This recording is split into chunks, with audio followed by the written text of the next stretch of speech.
ज्ञानाञ्जनशलाकया ज्ञानाञ्जनशलाकया चक्षुः उन्मीलितं येन तस्मै श्रीगुरवे नमः।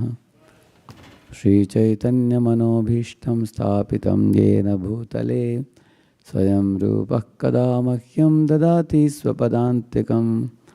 वन्देऽहं श्रीगुरोः श्रीयुतपदकमलं श्रीगुरून् वैष्णवांश्च श्रीरूपं साग्रजातं सहगणरघुनाथान्वितं तं सजीवं साद्वैतं सावधूतं परिजनासहितं कृष्णचैतन्यदेवं श्रीराधा कृष्णपादान् सहगणललिता श्रीविशाखान्वितांश्च नमो ॐ विष्णुपादाय कृष्णपृष्ठाय भूतले श्रीमते भक्तिवेदान्तस्वामिनिति नामिने।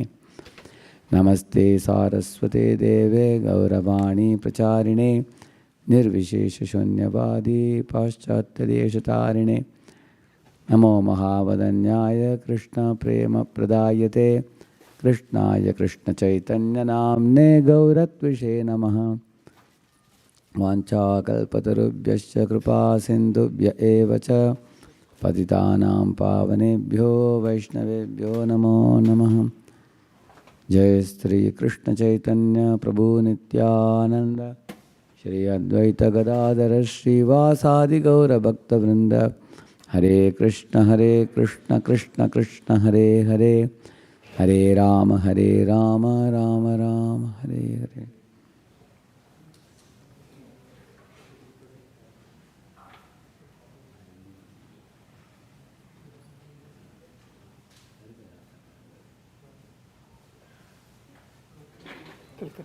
Yeah, we can give click. I can give it click. So I can turn it.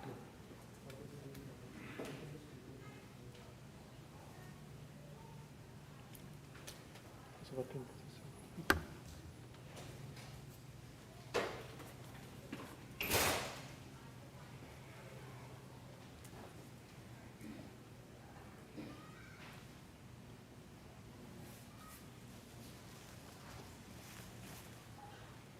It begins with the name Sanos.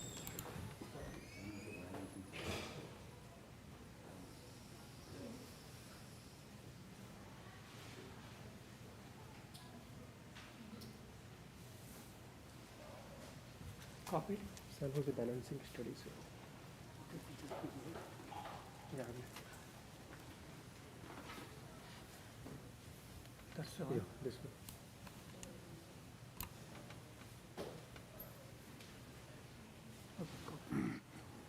So very happy to be here. After the 2 years of pandemic, I came in 2019. Probably in the same hall, I believe we had a program. I think we had all the youths, but I was in touch with the youths during the pandemic time too. Shamru Prabhu and Sukeshwar Mataji, they had arranged a monthly once program. It was very nice, participating in very good discussions. Happy to be here again. What is the name of your deities? Radha Madan Mohan. Shri Shri Radha Madan Mohan ki, Shri Shri Narsingadev Bhagwan ki, Shri Shri Gaur Nitai ki, Srila Prabhupada ki, Samaveta Gaur Bhakta Vrinda ki.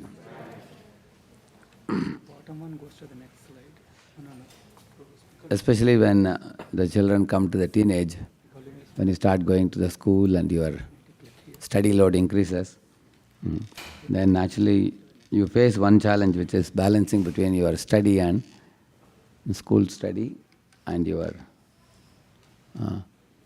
japa. You are able to see the thing here? Yeah, it's the same thing, correct. So balancing your study and japa. Of course, in study also there are two types of study. Your spiritual book study, like Sri Prabhupada's books, and your school book study. But here I presumed that it is about your academic book study. You see, when the Lord created this world, when He sent the soul to this world, He has also sent a covering over the soul, the subtle body, which is called body of desires. And that subtle body, why is it given to us? Because we all have come with some specific desire to enjoy in this world. Some program we have brought with us. Generally, whenever you go to any place, you have some program there, correct? Some people go for trekking, some go for swimming, some go for playing some sports, some go for internship. You go with some program somewhere when you go. So we have that program or idea or the seed desire in our mind with which we go. And then we execute that program and become happy. If you have fulfilled that program, we come back very happily. Similarly, what is the program the Jiva has taken in his mind and come here? Anybody knows? What is Jiva's program with which he has come here? Oh, the small boy is raising hand. He is understanding my question. Huh? Yeah, yes. What's your age? We are getting the mic. Age how much? 5? 8? Really? He looks like 5. Looks like little Prahlad. What's your name? My name is Shriyan. Okay, Shriya, you understood my question? Yes, Prabhuji.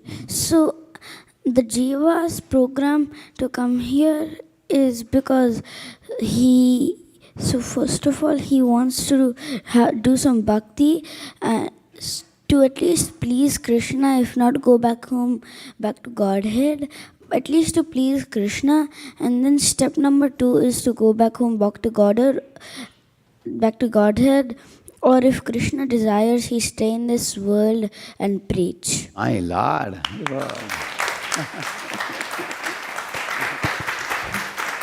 He's nicely trained. Amazing. He doesn't have anything beyond spiritual desire. So that's how he is wonderfully trained. Both by his parents and also he must be carrying some sukriti from the previous lives also to answer so brilliantly. Actually, if everybody comes with this plan like what Shriyang said, they will all be with Krishna always. But unfortunately the Jivas come with one more plan. Anybody knows what is the plan with which he has come here? Yeah, to enjoy. Yeah. Enjoy in different ways. He's come with different plans to enjoy. So the Lord has created this world in such a way that you can enjoy enlightened enjoyment. Not harmful enjoyment. There is a difference between enlightened. For example, smoking cigarette or drinking liquor, taking drugs, all these things are adultery or breaking the 4 regulative principles is not enlightened enjoyment. It is harmful enjoyment. Harmful for oneself and harmful for others also. Like if one person is smoking, then there is a passive smoker, right? He also suffers. One fellow is drinking and driving a truck.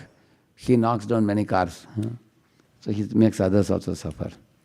So similarly, people who cut down trees, they are also harming the environment. People who are producing chemical effluents and throwing them in the river or sending pollution, they are also harming the world. So in this way, there are 2 very important principles, conformity and unity. Conformity with the Lord, unity with other living beings.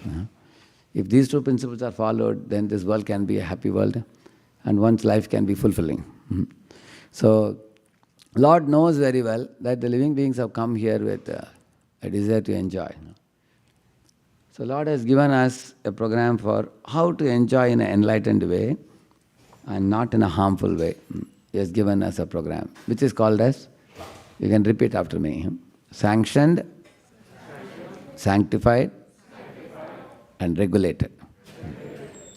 For example, vegetarian food is sanctioned for human beings. And when you offer the vegetarian food to Krishna, it is called sanctified. And if you eat it in moderate proportion, it is regulated. If somebody says, like one fellow had a severe stomachache on Dwadashi day, he went to a doctor and said, Doctor, I only ate fruits yesterday for Ekadashi and I got a severe pain in the belly. I don't know why. Such a simple eating I am doing, why am I getting pain? Doctor asked, what did you eat? How much did you eat? He said, I only ate 3 dozen bananas. He said, so that is unregulated, correct, no? So we need to be regulated. So one fellow in ISKCON in Prabhupada's times, he was drinking almost 5-6 glasses of milk. So Prabhupada asked, why are you taking so much milk? Prabhupada, I am very much in Rajoguna, I want to come to Sattva-guna fast. So I am drinking. So Prabhupada said, see, this is also Rajoguna, he said.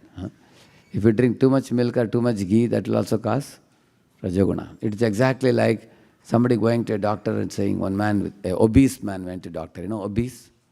A man with obesity went to doctor. And he said, sir, I am a very big manager in a company, I don't have any time. Can you give me some quick program for weight loss? So doctor said, this is your problem of wanting to do everything quick. You need to spend some time. You know, you may have to go for jogging, you may have to cut down your food, you have to follow a certain diet. He said, sir, no discipline. Quickly, give me a pill, I should put the pill and become thin. So that will not work. Therefore we need sanctioned, sanctified, regulated. So this is the program Lord has given us in this world. So when Prithu Maharaj became the king, one of the first things that he did was, he called all the citizens together and told them that Aham Dandaduro Raja Prajanam Niyojita. He said that I have been appointed as your king for all of you. So it's my foremost duty to see you all protected, he said. And in protection, there are three things in protection, he said. The first protection is to give you some work to do. Because an idle man's mind is a devil's workshop. So therefore he said that I'm going to allot all of you Varnashrama duties, beginning with, Brahman, Kshatriya, Vaishya, Shudra. And according to the Varna, you fit in and do your duty. And Ashrama also, Brahmachari, Grihastha, Vanaprasanyas, like that. There in the purport, Prabhupada writes, if one is not given engagement, then one's mind will be like a monkey, which is unengaged. Then it is going to be naughty.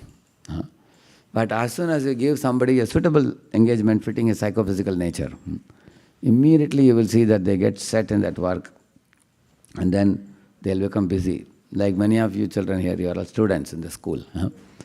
So now you have the books, you have to study, you have to score marks. Your survival in your, the society depends on, how you are able to, do something tangibly and then you earn some money, you situate yourself in a position responsibly, and then you make some money. And otherwise, even your food, clothing, shelter, it will not happen on its own without your taking initiative. There is one shloka which says, Nahi samghasya suttasya pravishanti mukhe mrga, it is said. Even a lion in the forest is the king of the jungle.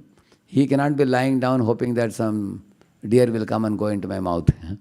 Automatically it will not go. He has to get up and take some initiative and chase. He has to do that. In Bhagavad Gita, Lord Krishna condemns inactivity or lethargy. Vigatajvara, he says. Don't be lazy. Get up, Arjuna. Fight. Do your Kshatriya duty. So don't try to shy away from your duty. Don't shirk responsibility, he says. So everybody has to do work.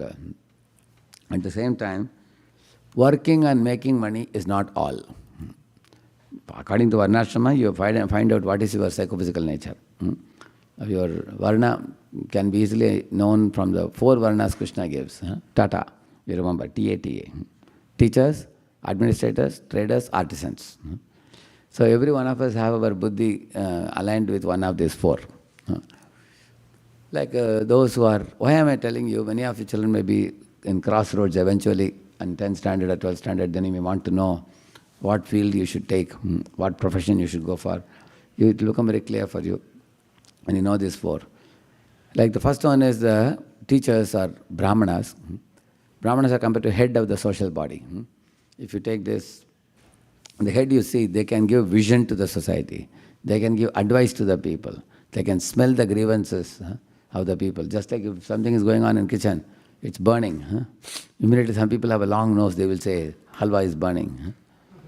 How many of you can say that? That means you have a sharp nose, correct? No? Some people will tell them it's burning, they say, no, even standing next to halwa, they can't smell it. I think I have common cold, I don't get anything. So the Brahmana means he can smell the grievances in society. He can understand the unspoken words and unexpressed emotions of people. So he can smell the grievances. He can give advice to the mouth. He can give vision to the society.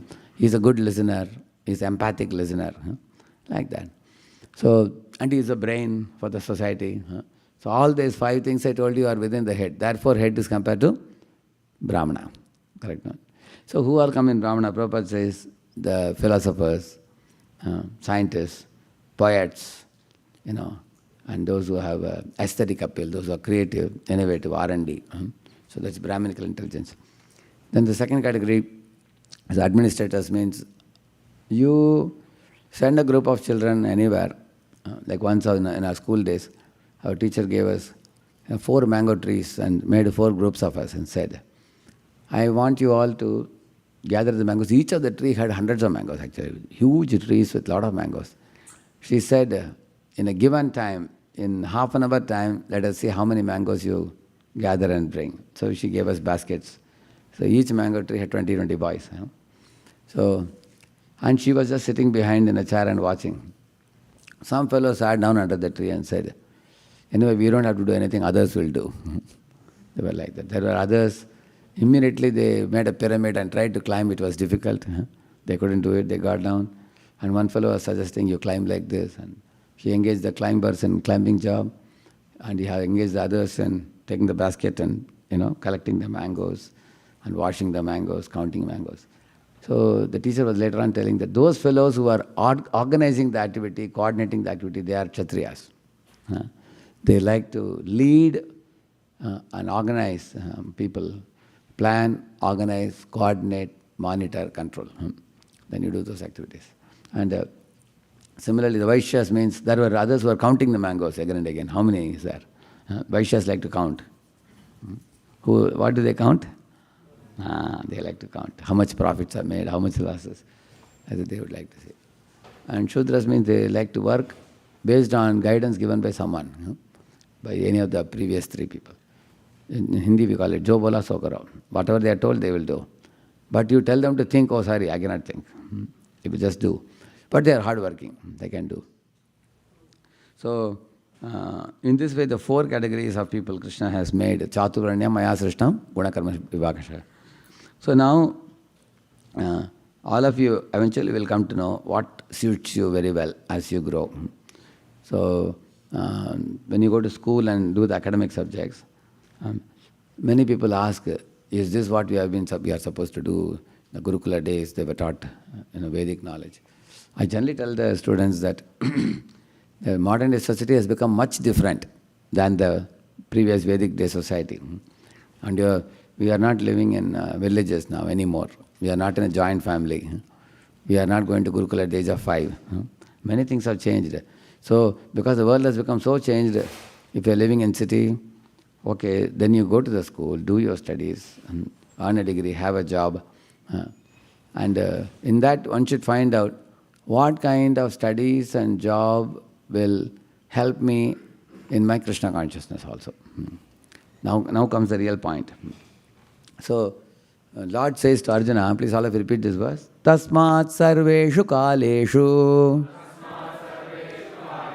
mamanusmara yudhyacha mayyarpita mano buddhir mame vaishyasi asamshayah. He is telling that 2 words he is using, mamanusmara yudhyacha. So mamanusmara means it's spiritual component. Yudhyacha means material component. So what I am till now talking is which one?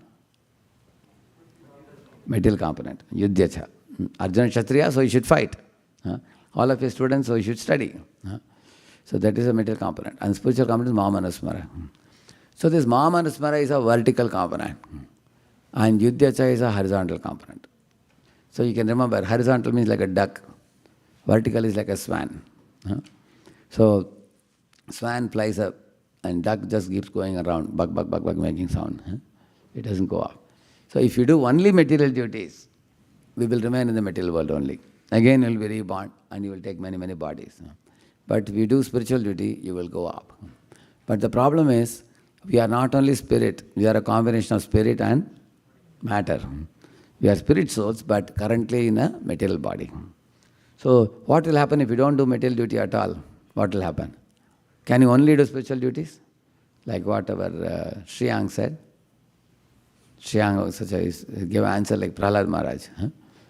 Beautifully, he said, be Krishna conscious and, you can go back to Godhead, or if Lord wants you to preach, you come back and preach. Very beautifully he said that. Of course, you can do, if you are a brahmachari, you can do that. Or if you are a sannyasi, you have no other business. Morning, day in and day out, this is the only business. Or if somebody is a full-time grihastha, they are also just like renounced people, they can do that. They have no other work. And Paramahamsa, Krishna says that, tasya karyam na vidyate, he says, there's one verse, he says, yastu atmaratireva syat atmatuttascha manavah atmaniyeva cha santushtaka tasya karyam na vidyate. He says that one who is always engaged in study about the soul and God, one who is satisfied in the activities of self-realization, and one who deeply delights in fond remembrance of God, such a person has no work to do in this world, he says. What our Shriyang said is that. And you will find that 99.99% population will not fit in that category. That's one small percentage of the pure devotees. And there are others next to them, like brahmacharis and full-time grihasthas. They are also in the process of purifying their hearts. They have not yet become pure devotees. But they have decided to commit their lives to the spiritual mission fully. And then the spiritual mission arranges for their food, clothing, shelter, maintenance and everything. But they will also be very few percentage, maybe 5% or at the most 10%.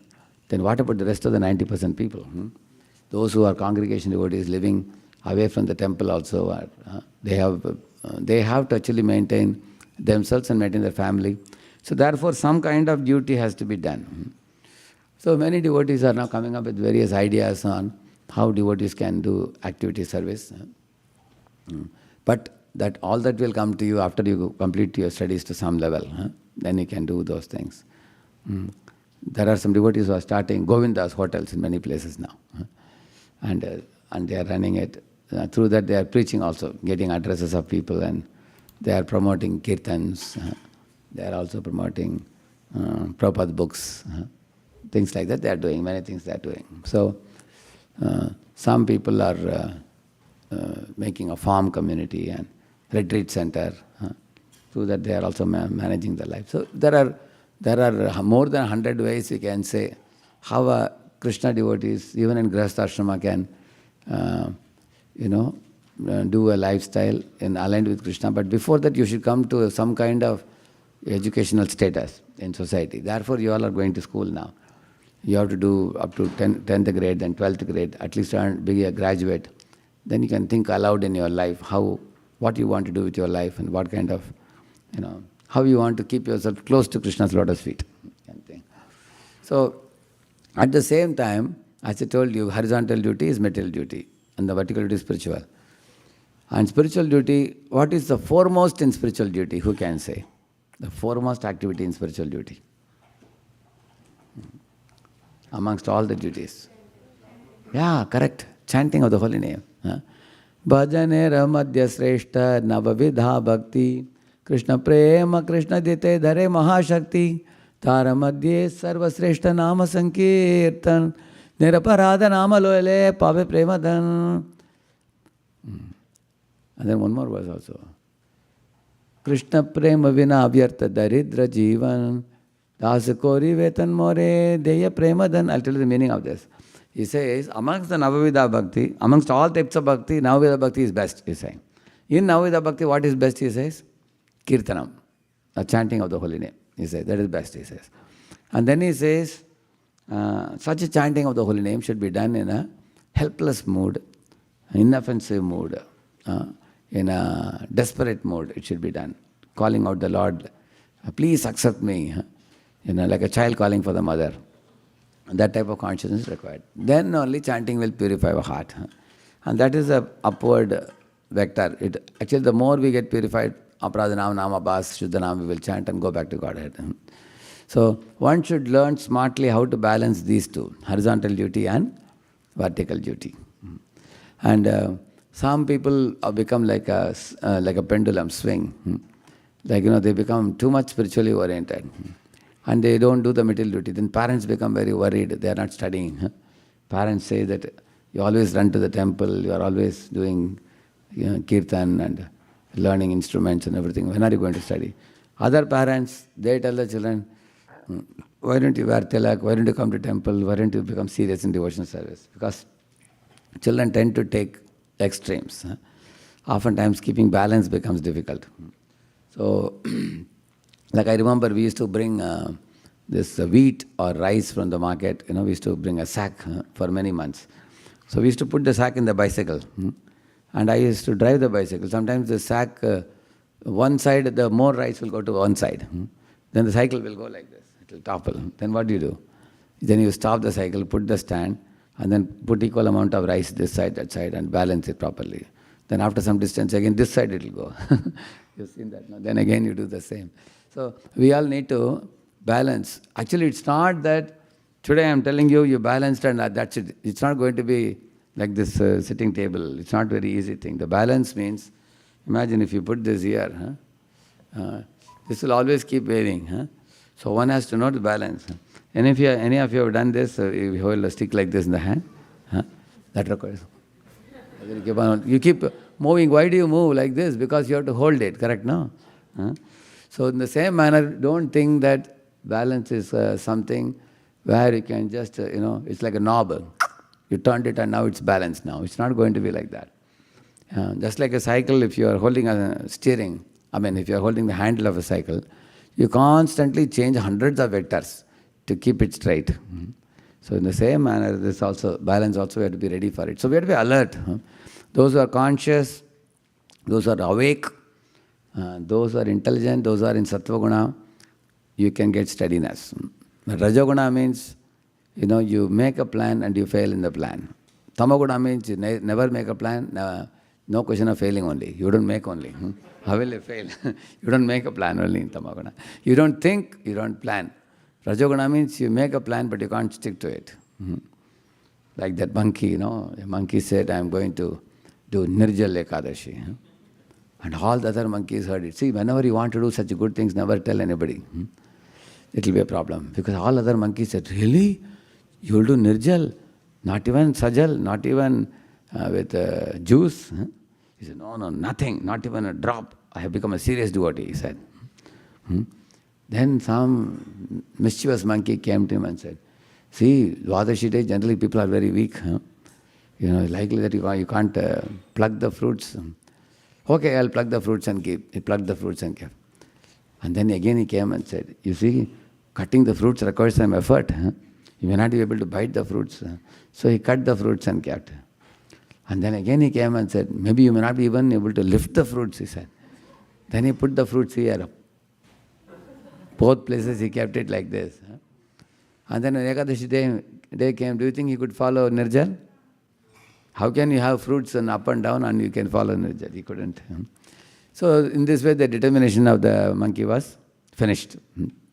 So therefore when we talk about balance, we need to practice life of sattva, about which also I'll tell. Now you can see, I'll go a little fast now. You got an idea now. Balancing study and japa. So school studies and peer pressure. First I have shown some slides. Modern day society, you see like this. That's a heavy competition. Everybody wants to go for, chartered accountancy or engineering or medical or, whichever is money producing.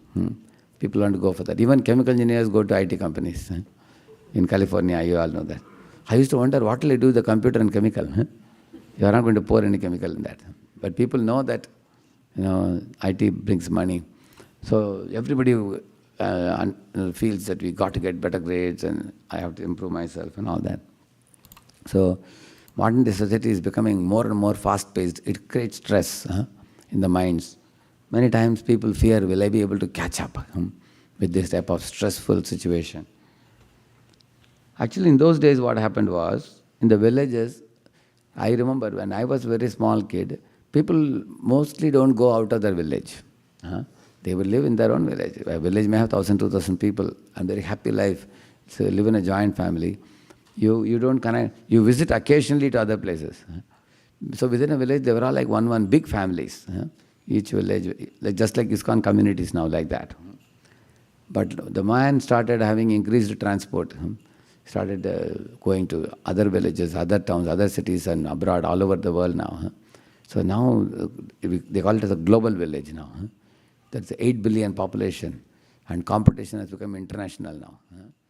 So in this way, you find that in IIT Hyderabad, 3 boys committed suicide in 2019, in the same year.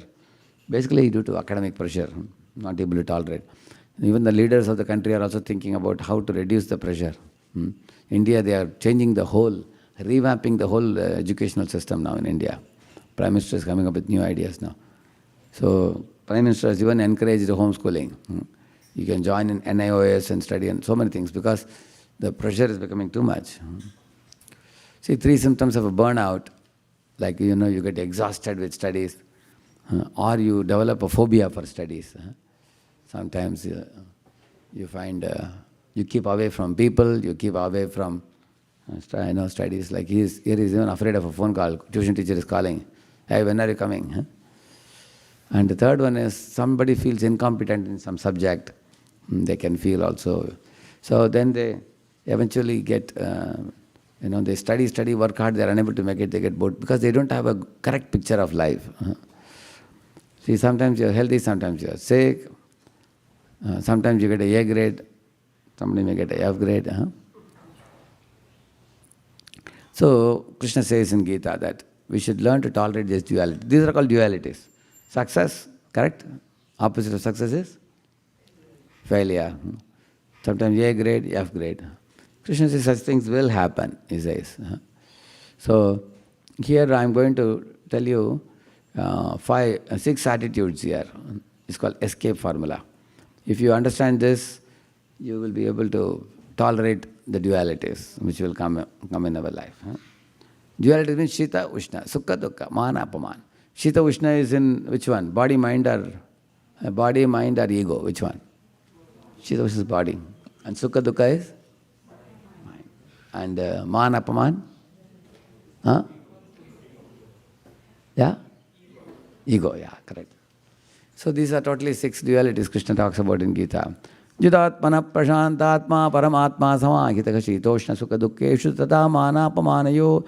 These dualities, if you overcome them, Krishna says you can very easily attain super soul, he's saying. So, you see, first one is E. Give up unreasonable expectations. As a student, don't expect that everybody will love you, everybody will respect you, everybody will honor you, everybody will treat you fairly. And we have that kind of expectation. Some students will praise you, some students will find fault with you. If you already know it, then it won't be like a guerrilla warfare for you. You know it already. We are living in a world where different people will treat us in different ways. So this is about treatment. Another aspect of expectation is, sometimes you may expect, like one boy, he was telling everybody, I'm going to get above 90. And he got only 39. And another boy was telling everybody that I wrote only for 40 marks. I'm not going to get more than 40. And he got 93. Because of computer mistake. So that fellow's mark went to this fellow. So, and this fellow who was a 90 plus fellow, supposed to get 90 plus, he was weeping like anything. He went to his mother and started crying and everything. So his friends told him that you go for a reval, you can do that. So, on the other hand, when the other fellow got 93, he was jumping very happily. And he told his confidential friends, this somebody else's mark came to me. He was saying. And his friends told him, better go and show that. I will not show. Why will I show? Otherwise they will make it 39. Isn't it? So sometimes such mistakes happen. Sometimes you give for reval. Some more reval doesn't happen sometimes. So we are living in a world where the fate brings us sometimes unpleasant goods also. Sometimes life is pleasant, sometimes unpleasant, just like I showed you the picture before. So be prepared for uncertainties which are uncontrollable in this world. We are living in such a world. Everything, even if you know that something is uncertain, we can't control it also in this world. So therefore, unreasonable expectation means keep your expectations realistic, and go on with life. And second one, you should have a right definition of success. There is a saying in English, the success is not only in the trophy won, but in the race run, it is said. For example, if any of you made it up to the top competition, say you, for example, you wrote CAT exam, you cleared the exam, then you went for the GD, you cleared the GD, and then finally in personal interview you were not chosen. So friends are teasing you, hey, you couldn't crack it. You can always say, I made it up to the personal interview. Do you think it's ordinary thing? You can be confident because you have learned some 20,000 vocabs, and you have done the exam and everything. So why I am telling you this, success is not only in just cracking the exam, it is also about learning. In India, the CAT exam, about 1.2 lakh people appear, and only 700 of them get into IIM. I heard 700, 800. It's not that those who couldn't get into IIM are fools. So you should know, you should see from the point of view of learning. And similarly, sometimes people also see that, you get success after success. Like one boy was getting first rank. So his mother came to the temple, she was telling devotees that my son got first rank 5 times. And the son was like this. Yes, first rank. He was like, his nose was like an anti-aircraft gun, raising it up in the air. So later on, devotees were telling my spiritual master, he was telling sometimes always getting first may not be good for us, because it makes us become intoxicated with pride. So sometimes Krishna may give us a failure, because sometimes in failure you learn more lessons in life than success. So let us not have a wrong definition of success. So we can. And also one more important thing, academics is only one small part of your life. Other than that, you have devotional life, you have entertainment, you have socializing, you have relationship with parents, you have sports, you have gardening, so many other hobbies. So academics is one part of life. Why should one commit suicide just because one couldn't crack in academics? It would be foolish, it would be. And give up unhealthy comparison. Look at the crabs. It is said if you put crabs in a basket, no need to close it. Why? Anybody knows? Why you don't have to close it? Yeah? Yeah, the crabs ensure that it will never let another crab climb outside. That's one of their natures. Similarly, some people don't like to see others flourish. Para utkarsha asahanam. Sridhar Swami says, this is Matsarata, he says. Like once a thief broke out into a house at dead of the night, and he showed a sharp knife, and the lady and the husband, both were like screaming, they were about to cry. He told them, don't make noise. Shh, he said. If you don't make noise, I will take your necklace and push off. I will not kill you. So she removed the necklace and gave it.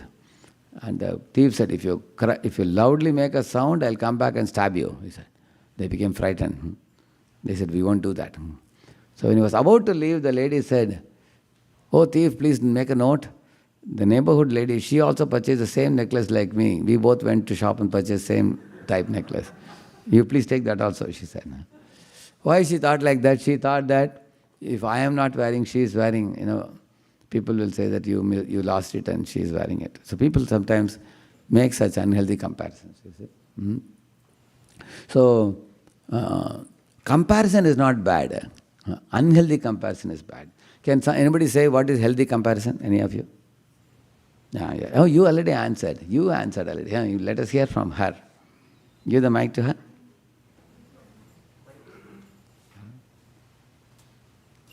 Yeah. For healthy comparison, you can mostly eat prasadam, because it could really help you, since prasadam is offered from Krishna. Okay. So How is it comparison? Yeah, so then, like, if how can you compare yourself with someone else? Yeah. And that can be healthy comparison. Yeah. So then, like, if like unhealthy, it's not good for your health technically, as it said, and also. What was it? What she said? Anybody understood? You can tell me. What she said? Healthy? Huh? What is not good for health? Oh, she says we shouldn't eat what is not good for health. Yeah. And Unhealthy we shouldn't eat, healthy we should eat. well, No, whatever you are healthy- saying is perfectly right. But my question is about making a comparison. Huh? Yeah, you can try, yeah? A healthy comparison could be like if there's another devotee, you can say that they're very elevated and I'm fallen or something like that. Okay, another devotee is elevated and you say that I am not so elevated. So what I should think about that? You can think like they're more elevated in bhakti, so I should be their servant. Okay? Like, Or I can say that, okay, let me also go and learn from them. Say that some devotee gives very good classes. You go and say that, Prabhu, you are giving such good classes. Can I learn from you? What is the study method? How do you make notes? How do you hear the classes? Can you please share with me? We can ask like that. Or in case some devotee is coming and seeking help from me, I can also extend my help. Somebody is in an inferior position or younger position, you can help. Somebody is in superior position, we can take help. That is healthy comparison. And if somebody comes and tells you, hey, you don't give such a good class, that Prabhu gives better classes than you. You say, yeah, he's very learned. And I'm also learning from him. We can say like that. On the other hand, envious devotee, if somebody comes and tells him, Prabhu, why didn't you prepare a good class and give? See, that devotee gave good classes. Then immediately you say, what does he know? You don't know about other things about him. He's a glutton. How much prasad he eats? Do you know that? Like that he will say. So he becomes envious, correct now? Or if somebody is inferior, he will ridicule him, correct now? Don't ridicule the inferior and don't become envious of the superior. That is unhealthy comparison. In study also, if some students are studying better than you in your school in some subject, somebody is getting centum after centum in maths, you can go to them and say, please tell me, how do you study? Please guide me, let me take guidance from you, and they will be happy to guide you. Also, always be grateful for the blessings of God that you have received. You have 2 eyes, 2 hands, 2 legs, and you have good education, you are born in a good home. Be grateful for all of this. And beyond all these things, icing on the cake, you got Krishna consciousness. Be grateful. Don't see what you don't have. See what you have. After seeing what you have, also ask yourself, how well am I using what I have? That also you have to ask. Sometimes we always think, I don't have this, I don't have that, she got that, he got that and all that. And that makes us feel empty. But we have to see what we have. There was one devotee in a temple in those days. He was an illiterate. He probably dropped out from school. But when he came to our ashram, he saw that all our engineers, doctors and chartered accountants, he got shocked. He felt everybody is highly educated. And I look like a fool in front of them. So he was feeling inferiority complex. So he was wondering what to do. Maybe I should leave this temple and go to another place. I am unfit here, misfit here, he was thinking. One day he discovered one talent in himself. He could learn Mridangam very well. And he went for regular training. Within 3 to 6 months, he became a very expert Mridangam player. So much so that all the big preachers with folded palms will beg him, please, Prabhuji, come for my program. Come for my program. He said, no, my schedule is very tight, he will say. He became a very busy Mridangam player. He was going from program to program. Many congregation devotees, welcoming deities will call him for singing and playing Mridangam. So in this way, he identified, some core talent in himself. In this way, many of us don't know what God has gifted us. We can identify that and exercise that and be happy. And many people will comment about you, don't be overly bothered. The problem with nowadays, people have smartphones, they put some picture and expect many likes, and many people say dislike. They get discouraged. And sometimes friends ask, you got how many likes? I got this many likes. So this comparison makes the hearts burn in modern times. So therefore, too much socializing with an unhealthy comparing mentality is very detrimental to our health also, mental health. Actually, we should, so if you are socializing, we should try to find out, it should be something constructive. Constructive socializing. Destructive socializing is very bad. So sometimes people also, are very cruel. Even best of friends can be very cruel sometimes because they joke about us sometimes. Hey, last time you got 80 and now you got only 60. How you went down? He, like that you'll say. And whole night you'll get dream. He. Again and again you'll get dream. My best of my friends was laughing at me. Everywhere you see the picture of the friend laughing at you. You feel very uneasy. So, why do you take their comments seriously? You should think about. You know the story of the father, son, and donkey. You know first the father was making the son sit in the donkey. People laughed and said, "An old man is walking, young boy is sitting." Then father sat in the donkey and made the son walk. Some people said, "What a cruel father! He is sitting and making the son walk." Then both of them sat on the donkey because some people said this, that. But then some people said, "How cruel are these fellows? The poor donkey is not able to carry two people."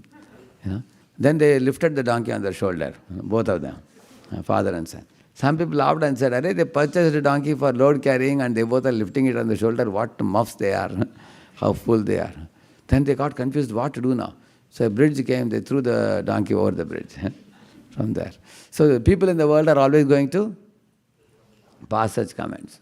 You only have to think about what God is, what Krishna is thinking about me, what parents are thinking about you.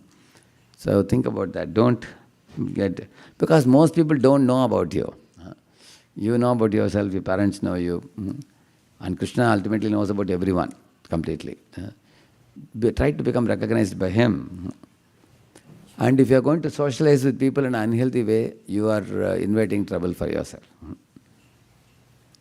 Empathize with others' nature. Yeah, there are going to be some people around you who are chronic critics. So that is their nature. Don't associate with them. Keep an arm's distance from them. If you have to work with them, be business-like. Don't go beyond that. And don't keep bothering about it in your mind. So, in the modern day, your study, why have I shown this digital distraction, deviation restriction? Because many of you may say that you don't have enough time for Krishna consciousness because study load is very heavy. Study load is not heavy, but distraction load is heavy. Actually, we have enough time, 24 hours is good enough a time. But many of us have this third component which has come into our lives, which is distraction. Two components already I told you. One is Janma Sarthaka Kori, the Mamanusmara Yuddhacha. One is spiritual duty, material duty. But the third one has come, which is distraction, which is swallowing our time. So when that, just like you will see, sometimes people eat a big plate of prasad, but then their body is like skinny only. They don't put weight or they don't get stronger. You know the reason why?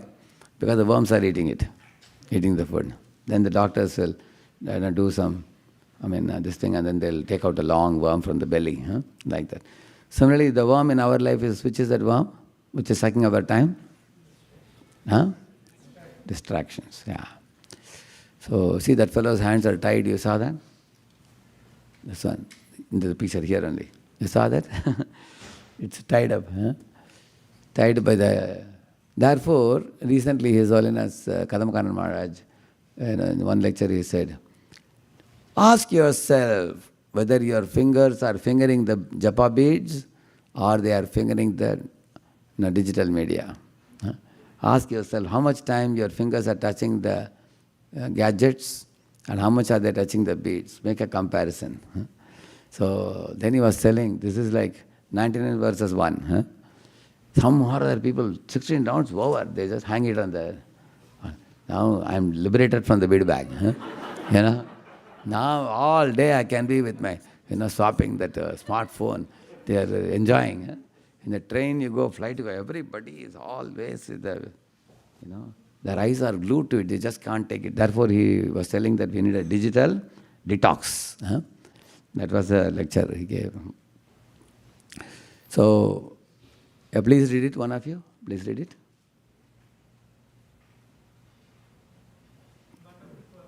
Oh, your voice is too soft. You have a mic? Yeah.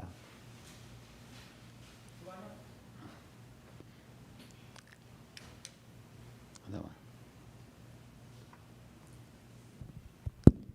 One of the qualities of the devotee is that he doesn't want to spend time uselessly. Yeah. Anybody knows in Sanskrit, Rupa Goswami used one term for this. Anybody knows? Only the children, others my request to the adults and elders who are attending this program, you are only a spectator today. The participation is only for our children. Where is Shamru Prabhu? Will confirm it from him. Huh? You can check with Shamru Prabhu. Correct, na Prabhu? Yeah. And what is the timing? Is it till 1:30? No, now this class till 2, no? Yeah, correct. I want to be sure, yeah. So, Shamru Prabhu, this participation I am giving only to the children. And adults who are attending, they will be spectators, all right, no? Because if they speak, then children won't get chance to speak. Okay, who is going to... Yeah. What I asked, in Sanskrit word I asked, yeah, yes. Avyartha Kalatam, correct. He is doing Bhakti Shastri now, I think. Huh? Not yet? Very good, very good. Very nice. That's a word, correct word, yeah. Avyartha Kalatam, which means a devotee of the Lord will not waste one moment also. Prabhupada would be so attentive to spending time. One time Prabhupada was telling, he showed the fan to one devotee. And devotee put on the fan. And Prabhupada said, he said, what is the meaning of that? Open the window. Like that. But when it comes to Krishna, Prabhupada will speak hours and hours. Otherwise, why to waste time? Please open that window. So much words are wasted. Please put on the fan. I am feeling very hot. So much words get wasted. So, you would not waste time. So devotee means you don't waste a moment for anything else. See, yes, it is true that spiritual world is eternal and material world is temporary. And we have to go back to Godhead. That doesn't mean we have to compromise on academics. There are some devotee children who come from very, very strongly cultured devotee families. Sometimes they neglect studies because they say, I don't like studies. I hate this academic books. They say, on the other hand, I like memorizing shloka. I like, when I wanted to become a full-time brahmachari way back in my 7th standard, I packed my luggage and I was about to leave home. My father told me, okay, you go, he said. Then I went out to the house and I was coming, and from the window he was watching me going. He said, come back, he said. Then again I came back and said, I asked, why did you call me back? He said, you are a fool, he said. You are going and joining an organization about which you don't know anything. You read 1 or 2 books from them. I was about to join one Ramakrishna mission in those days, way back in 7th standard. So he said, I will give you all the spiritual books, any organization books you want to read, you read, he said. And take some years before you give your head to somebody, you should be enlightened. You should be aware. Plus, he said, I want you to become at least a graduate, he said. Do some engineering or medicine or something like that. And stand on your leg, earn a little and be an educated man in society, and then people will listen to you. Like that he said. And that made sense to me when he said that. Then I agreed to study. Of course, he was a very open-minded man. He purchased so many spiritual books and gave me also. And he was not, fearful that my son will become brahmachari or something. Nowadays, sometimes, if a boy becomes brahmachari, there is a big Kurukshetra at home. Mother will be weeping and father will be shouting. It is seen that. He was not like that. He was very liberal. He said, you qualify yourself, and then if you have a taste, after you do your graduation, then I will let you go, he said. Of course, I did my IIT masters and I worked for 3 years. When I was 25 years of age, I again met him and said, now I found organization ISKCON and I'm very happy with the lifestyle in ISKCON. It's a beautiful life. Then he asked me, why do you want to join? Then I explained to him, we are not going to go to Himalayas. We will be living in the heart of the city, distributing books, preaching to people. And we don't have to shut our senses. We use our senses to see the Lord, hear about the Lord, speak about the Lord. These 2 things I liked the most in ISKCON. And I want to do some great welfare work for the whole world. He said, very good, now you can go, he said. Yeah, I allowed me permission. So in the same manner, all of you, if you don't qualify yourself, nobody in the world is going to look at you very easily, to take your word seriously. So you qualify yourself first. Therefore, I have written below. Read that. Somebody, take the mic. You'll read it. Give her the mic.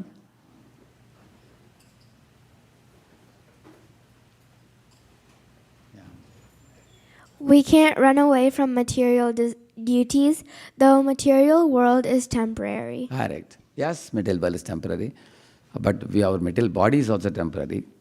Still, we have to.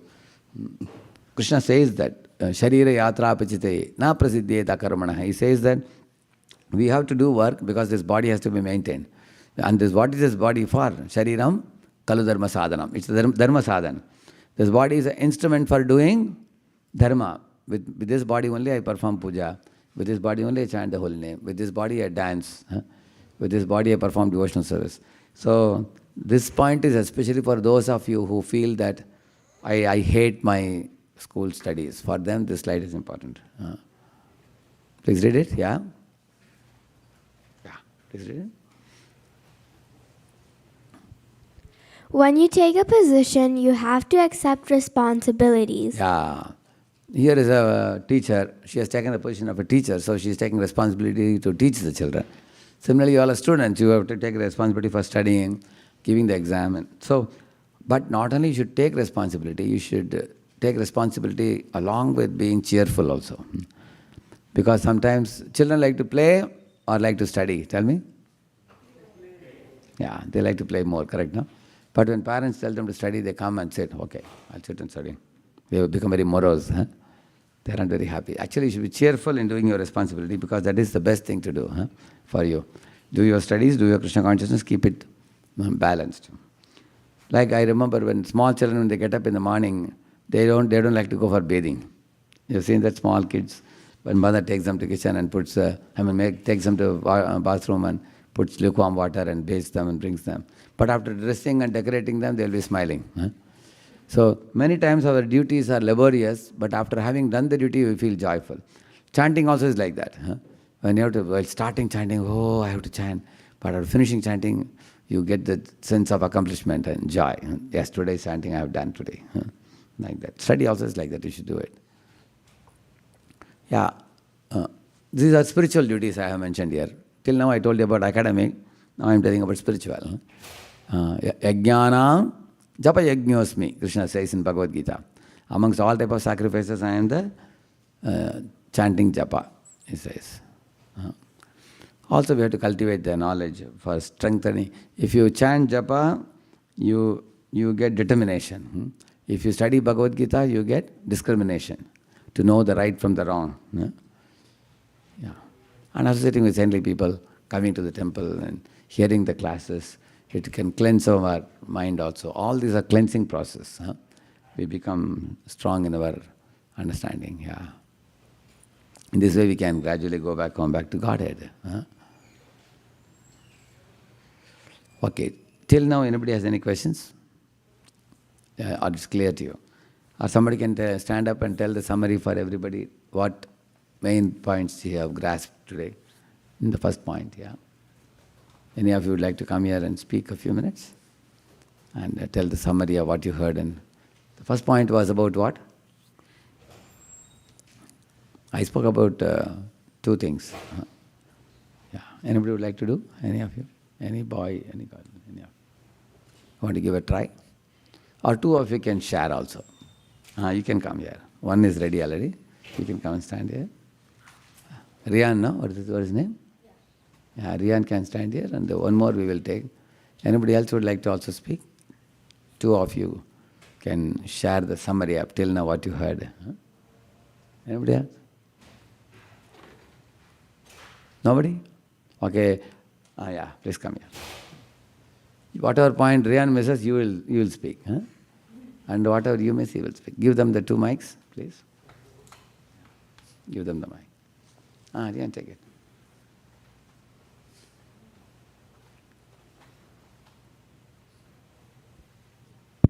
Actually, you should speak to them, with everybody. Yeah.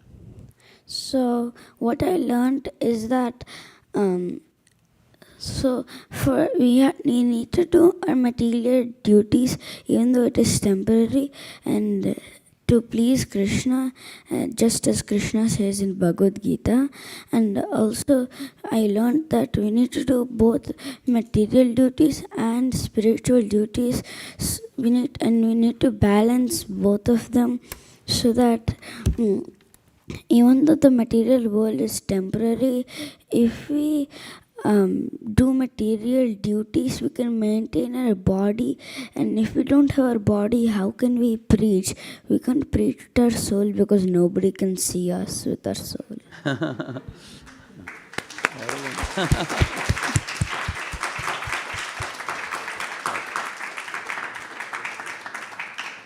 Rian, you can be here.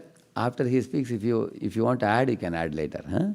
Okay, you go ahead. What's your name? Okay, my name is Balaram. Yes. Okay, so one of my favorite points of the lecture was that about comparison. Some comparison is good. Some comparison you can have, but if you do too much comparison, it can be detrimental. So you should have a realistic comparison, and you should also know. You should acknowledge Krishna's role in everything, and that was one. So which comparison is good? Which comparison is bad? Can you say that, please? So a good comparison would be like, oh, you did so well, can I learn from you? A bad comparison would be oh, that person did better than me. I should try to find some way to do better than them. Yeah, that's good. Very good. Thank you. Now, Rian, you remember anything else? Do you remember anything else now?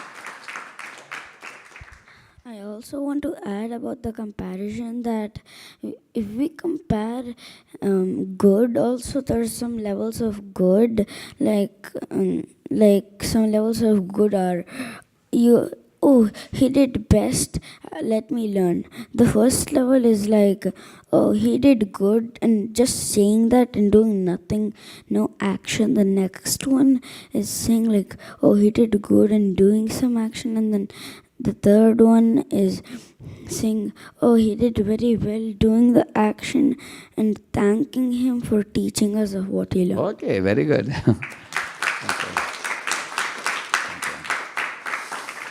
So you all remember I gave you escape formula. E for not have unrealistic expectations, right? S for success, having the right definition of success. Huh? And C for comparison, you all said that. And A for acknowledging the gifts of God, huh? And being grateful.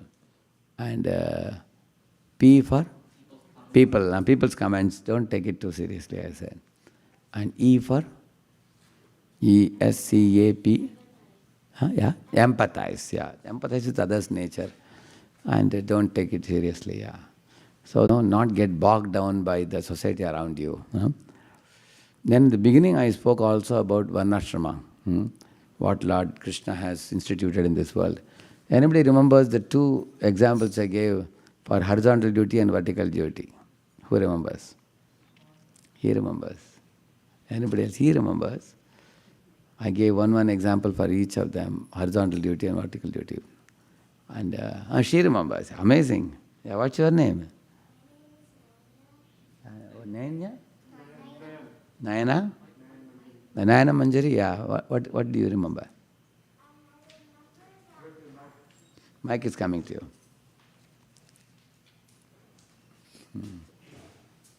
Amazing, huh?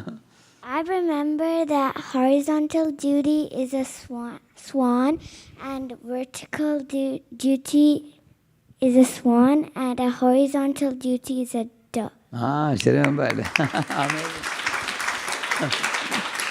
Yeah.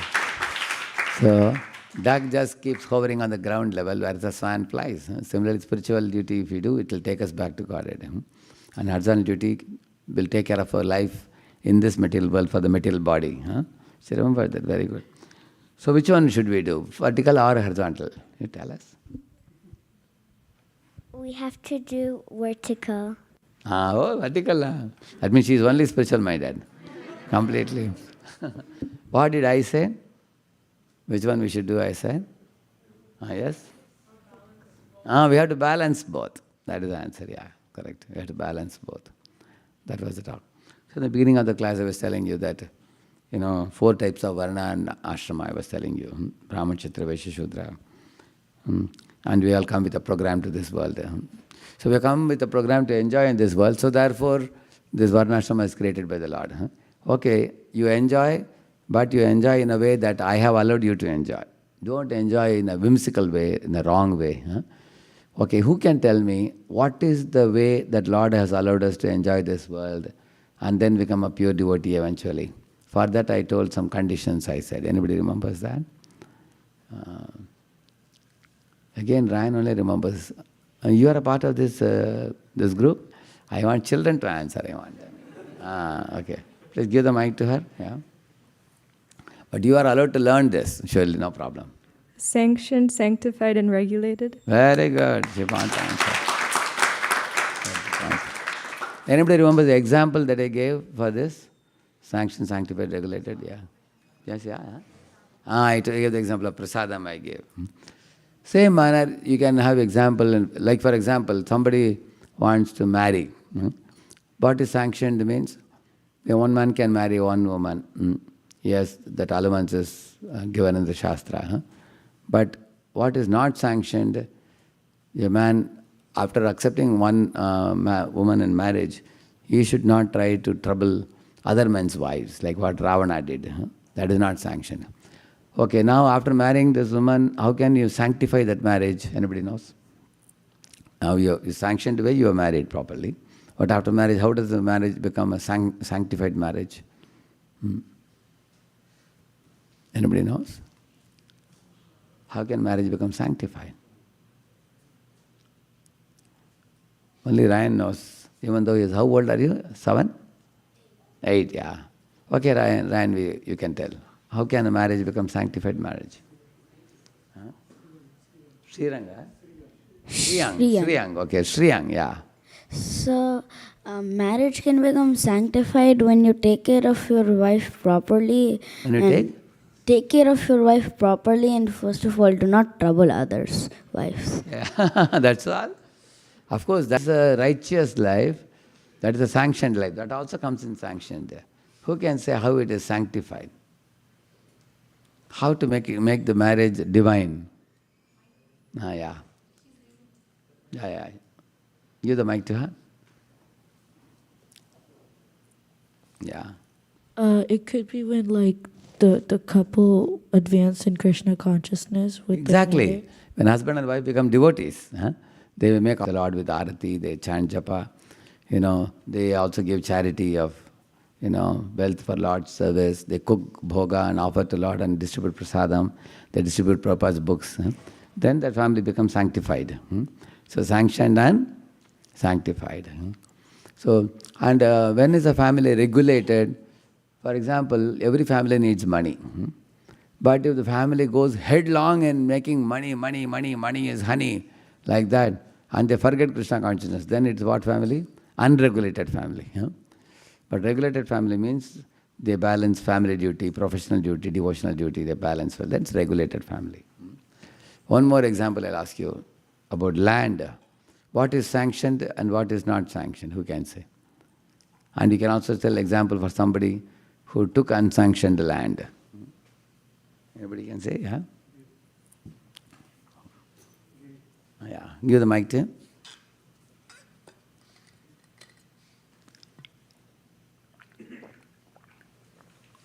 Using that land for spiritual use, like building goshalas and temples. That is sanctified land. But what is sanctioned?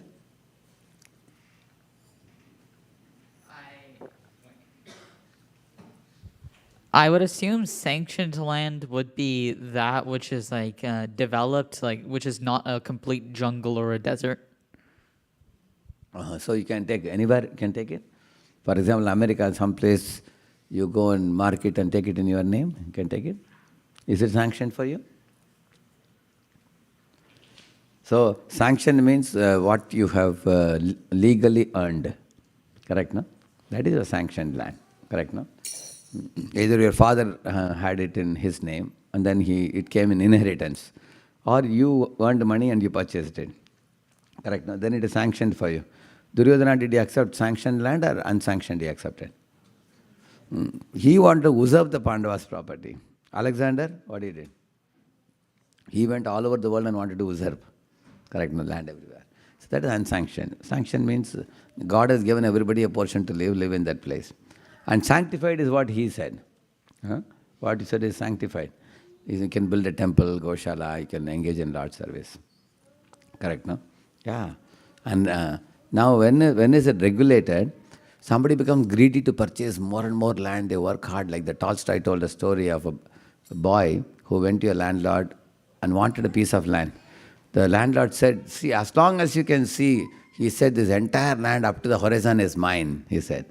And you run in the morning, come back in the evening, as much as you cover, that will be yours, he said. So the boy packed his lunch bag and ran. 10 o'clock he ran and 5 o'clock supposed to come back. So he ran so far. If you are running, you may probably run till 12 or 1, correct, no? But this boy ran till 3 on one side. His idea was, return, I'll come very fast. But then after 3, when he returned back very fast, he foamed in the mouth and died. That's an example for greed. So in this way, one can become greedy, then it's unregulated. So in this way, sanctioned, sanctified, regulated is very important point to remember. Anyway, now these are things I discussed in the part 1. Another I have about 20 minutes I have, and I will do the second one. Role of regulation, punctuality and discipline. See, we have to see that we don't go off balance in balancing our school study and our japa. Please all of you repeat. Yuktahara viharasya yukta cheshtasya karmasu yukta sapnavabodhasya yogo bhavati dukkha. Somebody can read the translation, please? Where's the mic? Yeah, please. Take it. Where's the mic? Give her the mic. Here? Here? Yeah.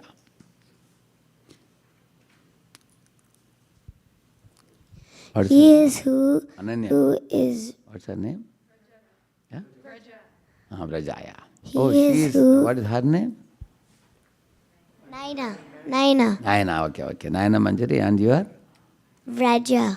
Vraja, you can read now. He is who is regulated in his habits of eating, sleeping, recreation, and work. He can mitigate all material pains by practicing the yoga. System, correct. That's correct. So here Krishna is giving a great secret here. He says that you can achieve perfection in your life if you do these things. That means your eating habit, sleeping habit, and your recreation. How to do that we will see now. See, we should eat only vegetables, fruits, cereals, spices. These are things we can eat. And this is sattvic ahar, we call it. But if you eat very spicy foods, which are very hot, how do you know they are very hot? You put in the mouth, tears will come in your eyes. Isn't it? And after it goes in the belly, the chest will burn, belly will also burn. And next day morning when you go to washroom, back also will burn. So it's a burning thing actually. That is spicy, that is the Rajoguni food. And then after eating that, when you digest it, you will be an angry person. People will wonder why you are angry at everybody, because spicy eating people, they become very angry like that.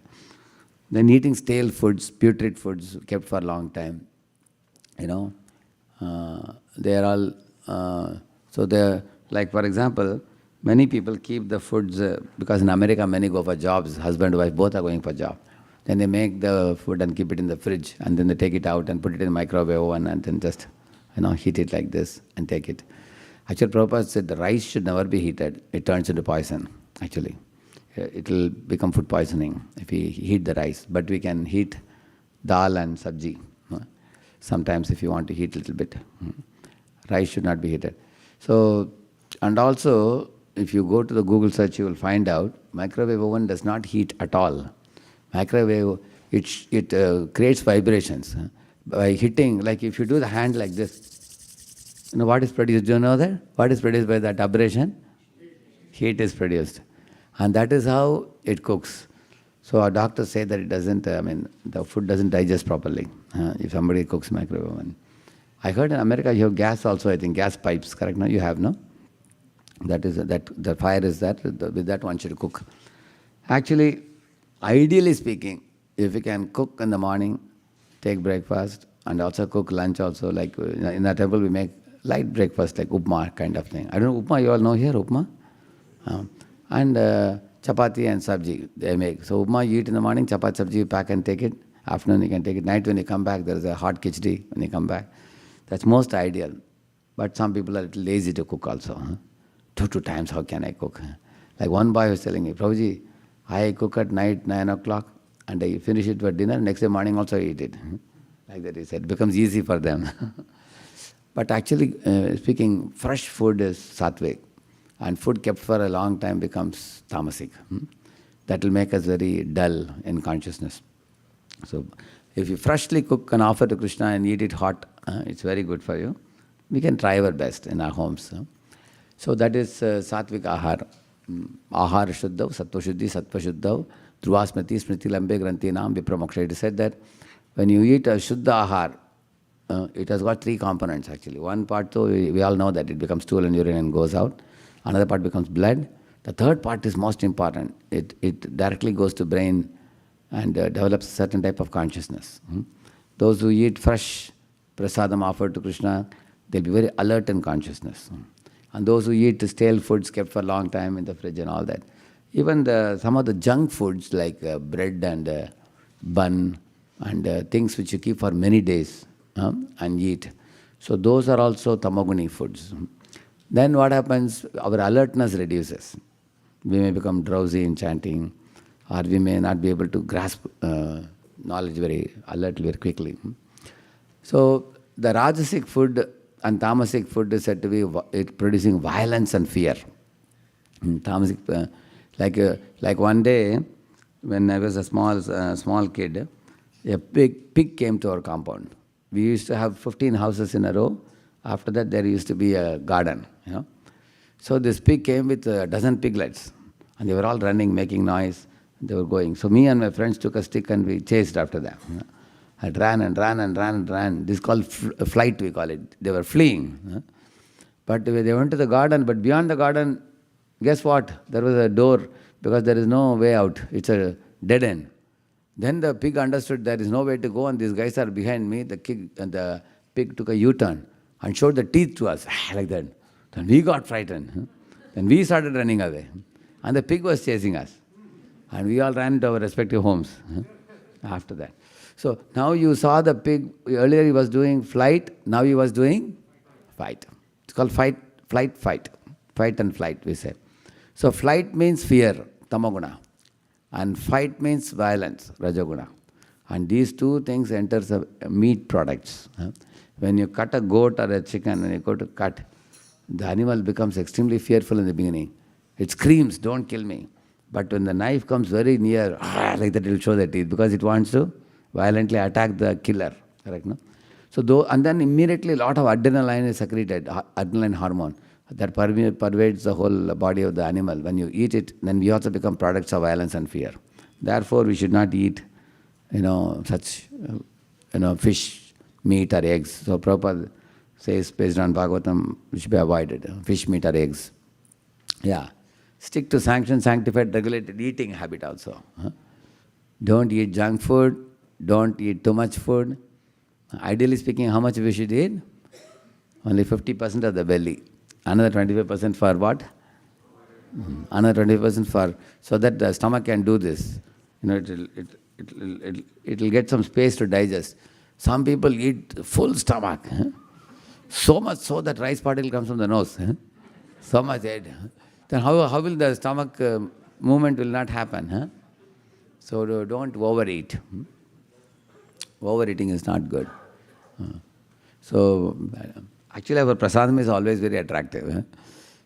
Many devotees have big trouble not overeating. One devotee told me, Prabhu, I am so angry with myself. Every time I eat, at the end of eating only I realize that I have overeaten. And I take a vow that tomorrow I will not overeat. And tomorrow again I end up overeating. So therefore you have to become regulated in eating.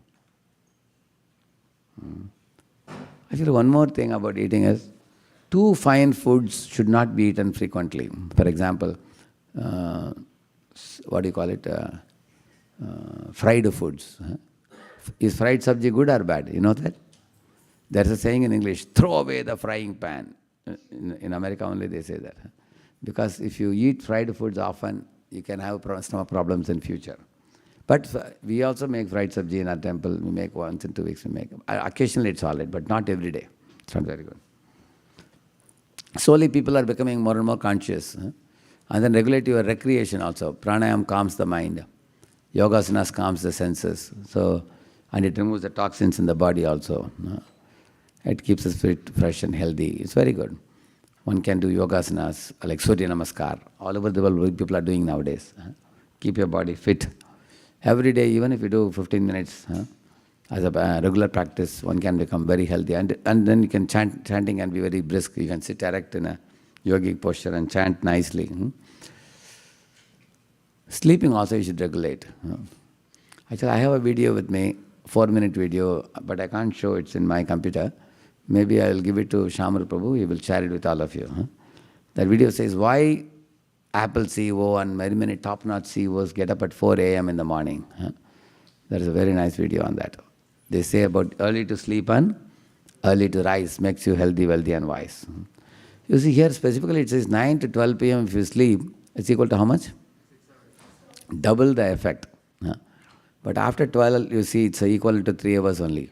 But at 3 o'clock you will see your sleep gradually wears off. You can't sleep well after that. So most people sleep after 12. Correct, no? So because of that, what happens? The sleep is very bad.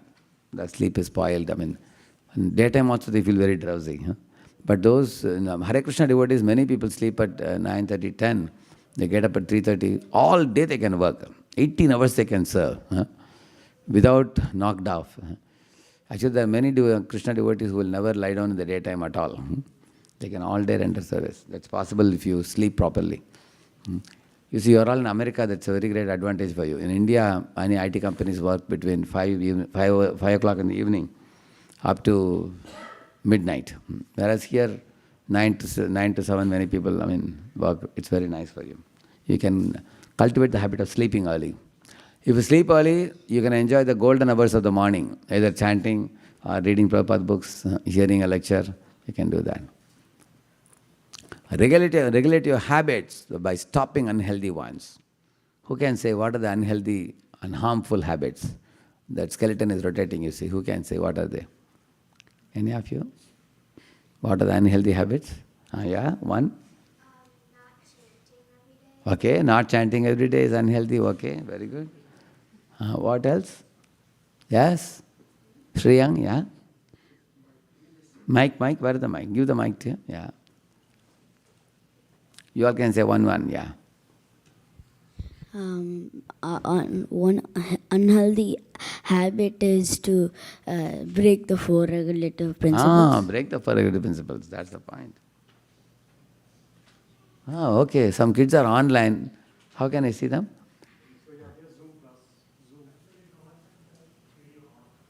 This video is on? Oh, no one has video on. Any of the online children want to answer this question? Okay. Gambling. What is it? Gambling. You are right. That's true. Yes. Yeah. Is it on? Intoxication. Yes, intoxication. Yes, she's going to answer one. Yeah. Yes. Not doing arti to your deities every day. Not doing? What is it?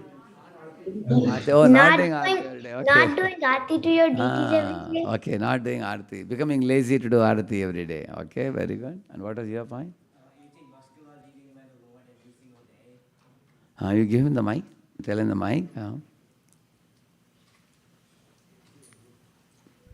Eating sugary prasadam every single day.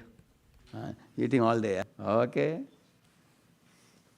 Procrastinating. Very true. Yes, yourself. Oversleeping. Very good.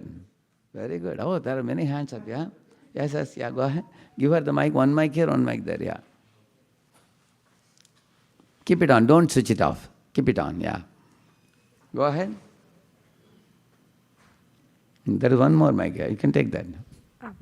Not serving food to Krishna. Not? Not serving food to Krishna.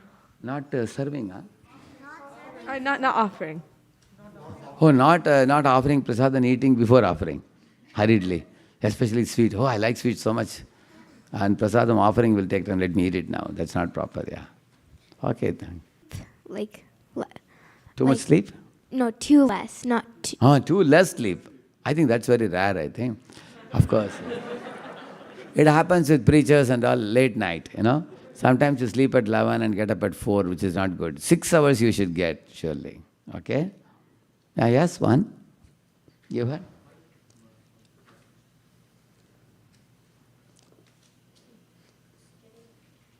Okay.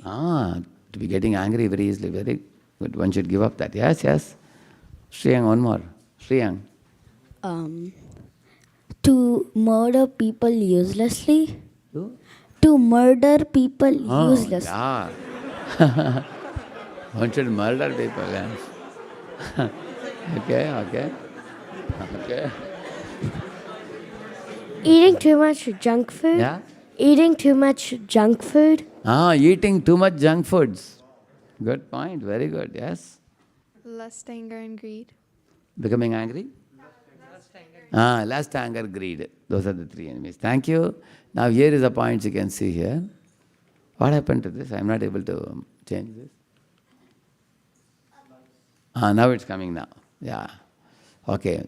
See this? Eating meat, fish, eggs, or alcohol, drugs, tobacco, horse race, casino, lotteries, extramarital sex, obscene films, vulgar talks, and misusing smartphone, and all these things can be harmful to our health. So the warning is given there. Okay. See, regulating sleep, regulating by sleeping early and rising in Brahma Muhurta. It's very important. In the early morning hours are the golden hours of the day. One should rise early. You can see the benefits here I have shown. Brahme Muhurte ya nidra sa punyakshayakarini. So this is from the Manusmriti. It says that if somebody is sleeping in the bed in the morning time, he will lose all his punya. It says like that. On the other hand, if you rise in Brahma Muhurta, there is no influence of any of the graha doshas in the morning time, Brahma Muhurta time. It's the best time for spiritual activities, he says. And also, Varna Kirti Yasha Lakshmi Swastyam Ayushcha Vindati Brahme Muhurte Sanjagram Shriyam Va Pankajam Jata. He says one who gets up in Brahma Muhurta time gets beauty, wealth, good health, long life, etc. And that person's body becomes like a beautiful lotus. So how many of you want these things? Yeah, then you have to get up early in the morning. It says you have to get up in Brahma Muhurta. Your body will be like a lotus, and you will be beautiful, you will be wealthy, you will be having good health and long ayush. All these benefits, he says. Also, he says even many genetic and apparently incurable diseases can be cured by bathing in the early morning and doing yoga and meditation in Brahma Muhurta time, he says. Because there are some genetic disorders in people which happen during the time of birth. They can be cured if you chant early in the morning, and because it has an influence on physical and mental levels. Yes, Sriyang, you had a question? You want to say something? Yeah. So I wanted to say, when you said that waking early in the morning and bathing is good, then in Ramayana I read that so when Ram and Lakshman were in forest, Bharat used to wake up early in the morning, 2 o'clock, and bathe in the Sarayu river, which is so cold, for 2 reasons. Reason number 1 was because he did not want to be seen by the sages and glorified like that. So he woke up in 2 o'clock, and he also wanted to, when Ram comes back, he wanted to be healthy and all those stuff you explained there, so that Ram would think that he had engaged the kingdom nicely. And when Lakshman told this to Ram actually thought, let's go back to Ayodhya. Okay, Haribol. He's giving evidence of Bharat rising very early in the morning. Very good. So there is one Sankarshan Das Adhikari Prabhu in Austin. He comes to Pune. So he was telling that he also gets up at 2 o'clock and gets ready by 2:30. And 2:30, 4:30, they finish 16 rounds. And then afterwards, Mangalarati, Nachanarati, Tulsi Arati. Then after that, they do deity worship, puja of the deities. And one brahmachari asked him, Prabhu, if you get up too early in the morning, will we not get sick? Some people say you'll get sick. He said, I'm doing it for the last 50 years and I didn't get sick, he said. So, of course, he will sleep 6 hours. If he's getting up at 2, he will sleep at 8, 8:30, they will sleep early. You shouldn't sleep late and get up early. That is not good. We should get 6 hours of sound sleep we should get.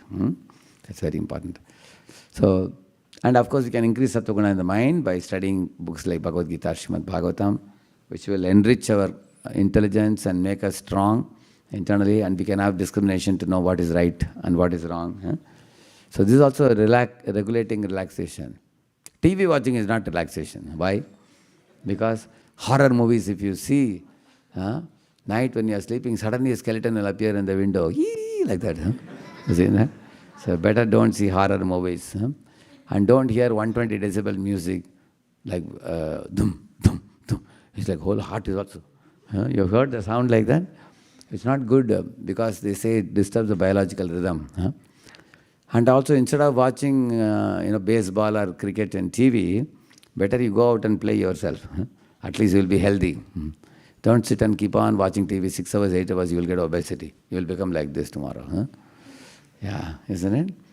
And you get stress and you get disturbed, all those things. That's not relaxation, yeah.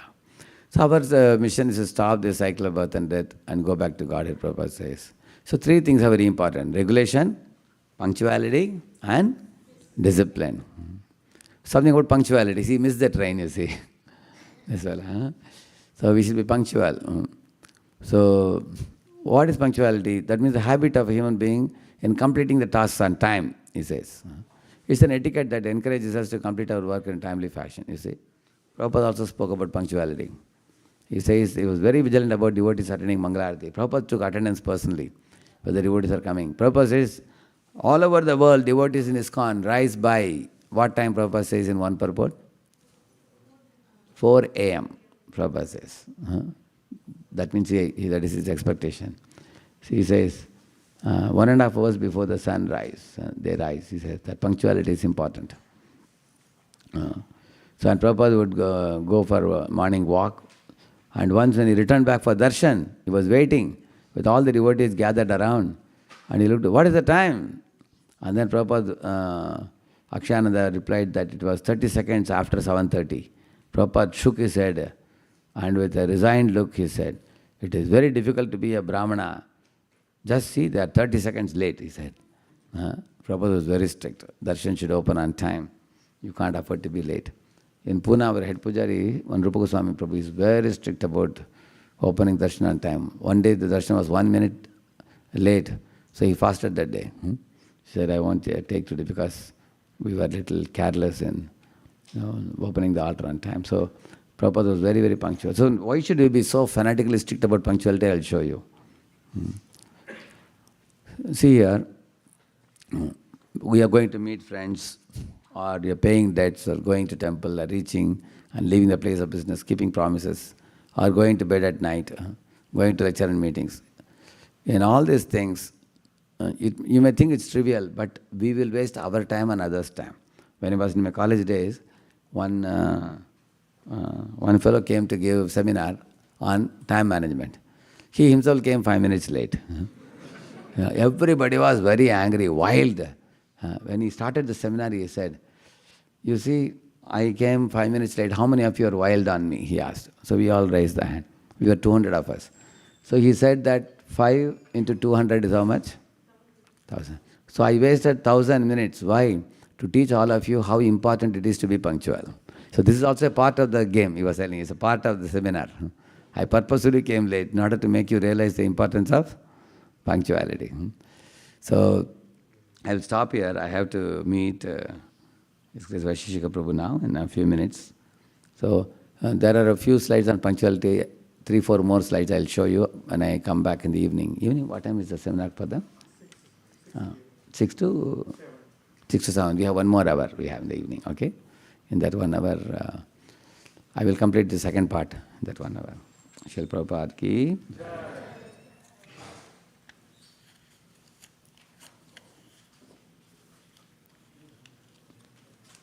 So we want to announce something, Prabhu. Take the mic. Hare Krishna.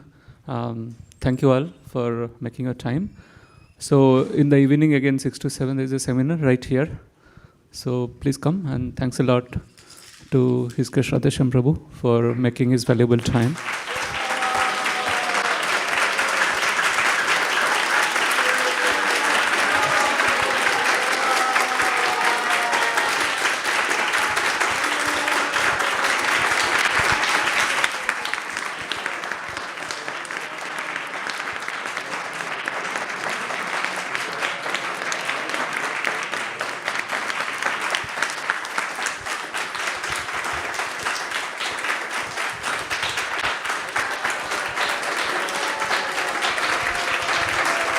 So we request Prabhuji to keep ISV in his orbit, and if you have any further questions, like after 6 to 7 also there will be second session. Even after that, if there is any question, I'll circulate a Excel sheet. You can text me. I'll pass on that to Prabhuji, and we'll work on that question answer offline. Thank you. Look forward to all of you at 6 to 7. Hare Krishna.